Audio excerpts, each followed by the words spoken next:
Ya, selamat siang pemirsa. Di akhir pekan ini kami masih terus memantau perkembangan terkini dari insiden ditembak jatuhnya pesawat Malaysia Airlines MH17. Selain itu, kabar duka terus datang dari jalur Gaza, Palestina. Serangan darat Israel menambah panjang daftar korban tewas di sana. Bersama saya Winda Irawan, inilah kabar siang selengkapnya.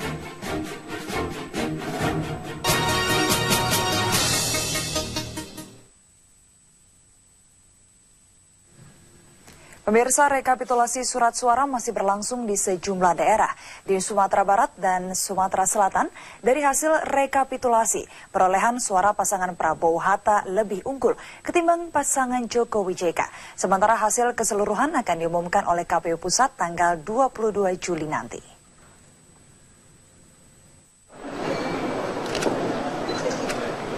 Calon Presiden nomor urut 1 Prabowo Hatta menang telak di 18 kabupaten dan kota di Sumatera Barat. Hal ini terlihat dari hasil akhir rapat pleno rekapitulasi suara tingkat provinsi yang digelar oleh KPUD Sumatera Barat di sebuah hotel di Kota Padang. Dari hasil rekapitulasi, Prabowo Hatta berhasil meraup suara sebanyak 1.797.505 suara atau sekitar 76,9%. Sedangkan pesaingnya Jokowi JK hanya berhasil mendapatkan suara 539.308 suara atau 23,1%. Untuk suara sah sendiri di Sumatera Barat berjumlah sebanyak 2.336.813 suara. Rapat pleno berlangsung dengan lancar, walaupun sempat terjadi aksi protes dari sejumlah saksi maupun tim pasangan calon. Salah satunya protes yang dilayangkan oleh saksi dari tim nomor urut 2 kepada KPUD Kota Padang. Kemenangan tersebut disambut gembira oleh tim pemenangan Prabowo Hatta. Dengan kemenangan Prabowo Hatta di Sumatera Barat ini, berarti para pemilih tidak terpengaruh oleh kampanye hitam yang menyerang pasangan Prabowo Hatta. Kemenangan Prabowo Hatta juga diraih di Sumatera Selatan.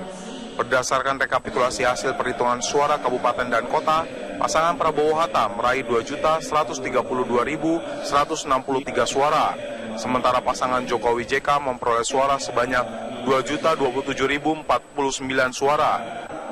Dalam rekapitulasi sendiri mengalami kendala. Ini disebabkan karena adanya kesalahan jumlah DPT dan DPK. KPUD Sumatera Selatan terpaksa harus memperbaiki jumlah pemilih. Namun hal tersebut tidak terpengaruh hasil perolehan suara masing-masing calon. Setelah hasil rekapitulasi rampung, KPUD Sumatera Selatan akan menyampaikan hasil rekapitulasi perhitungan pemilihan presiden kepada KPU Pusat di Jakarta paling lambat tanggal 20 Juli ini.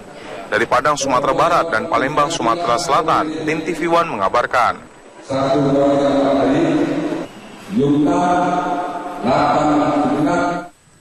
Presiden Susilo Bambang Yudhoyono bertemu dengan sejumlah pimpinan tinggi negara di Gedung Mahkamah Konstitusi Jumat petang. Pertemuan membahas tugas lembaga-lembaga tinggi negara dalam menciptakan situasi kondusif pada Pilpres 2014. Jumat petang, Presiden Susilo Bambang Yudhoyono melakukan pertemuan tertutup dengan sejumlah pimpinan lembaga tinggi negara di Gedung Mahkamah Konstitusi. Presiden juga melakukan buka puasa bersama serta salat maghrib berjamaah. Pertemuan berlangsung di ruang sidang pleno selama 1,5 jam. Menurut Ketua Mahkamah Konstitusi Hamdan Zulfa, pertemuan ini salah satunya membahas mengenai tugas lembaga-lembaga tinggi negara dalam menciptakan situasi kondusif pada pemilu presiden 2014.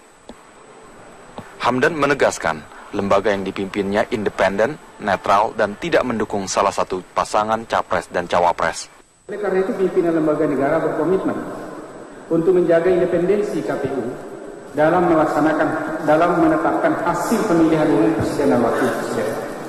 Seiring dengan itu, jika nanti ada sengketa ke Mahkamah Konstitusi, maka pimpinan lembaga negara sepakat untuk juga menjaga independensi dan imparsialitas Mahkamah Konstitusi dalam memutus dan mengadili sengketa tersebut.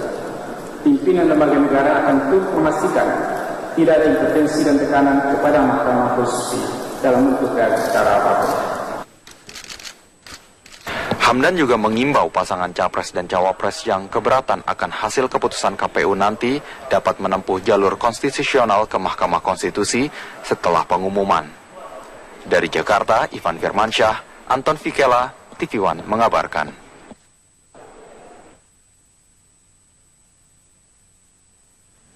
Komisi Pemilihan Umum hari ini melanjutkan proses penghitungan suara tingkat kabupaten kota. Dan untuk mengetahui kondisi terakhir jelang rekapitulasi suara nasional besok, kita terhubung dengan Ramlan Hakim dari Gedung KPU Pusat Jakarta. Ya Ramlan, bagaimana keadaan di sana menurut pantauan Anda? Apakah ada kendala jelang rekapitulasi nasional besok? Baik Winda dan juga pemirsa, memang hari ini sedang dilakukan persiapan terkait perhitungan suara luar negeri yang rencananya akan dilangsungkan pada pukul 1 siang nanti. Dan pemirsa dapat lihat di belakang saya bahwa pihak panitia masih melakukan beberapa persiapan terkait dengan perhitungan suara tersebut. Memang berdasarkan jadwal, rencananya pada tanggal 20 Juli atau esok hari akan dilakukan perhitungan suara nasional. Namun mengingat perhitungan yang memang baru selesai kemarin pada sekitar pukul 3:30 dini hari, yakni baru ada 73 dari total 130 lokasi luar negeri yang harus dihitung, maka rencananya perhitungan luar negeri tersebut akan dipindahkan ke daerah lain, yakni ke Grand Meridia. Namun untuk perhitungan suara nasional tetap akan dilakukan di KPU Pusat ini. Dan terkait dengan perhitungan suara luar negeri yang rencananya hari ini akan dilakukan, memang berbagai persiapan terus dilakukan oleh pihak KPU. Pemirsa dapat lihat beberapa big screen yang mungkin kemarin tampak lebih maju, kini dimundurkan untuk menambah kursi-kursi yang rencananya akan ditempatkan di ruang perhitungan yang berada di tempat saya mengabarkan saat ini. Untuk sementara itu yang dapat kami kabarkan kepada Anda, Winda, dan juga pemirsa. Saya kembalikan ke studio.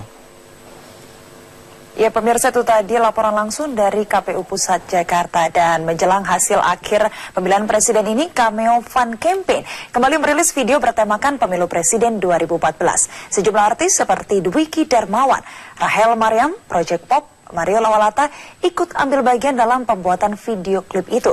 Video klip berjudul 3 Persatuan Indonesia mengajak masyarakat untuk menghentikan fanatisme berlebihan terhadap salah satu pasangan capres dan cawapres dan tetap menjaga perdamaian.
Hasilnya nanti tetap damai. Berbeda itu indah, tapi lebih indah lagi kalau damai dalam persatuan Indonesia. Kita semua sudah menentukan pilihan kita. Gak ada rilis, yang penting buat gua semuanya damai, semua bersatu.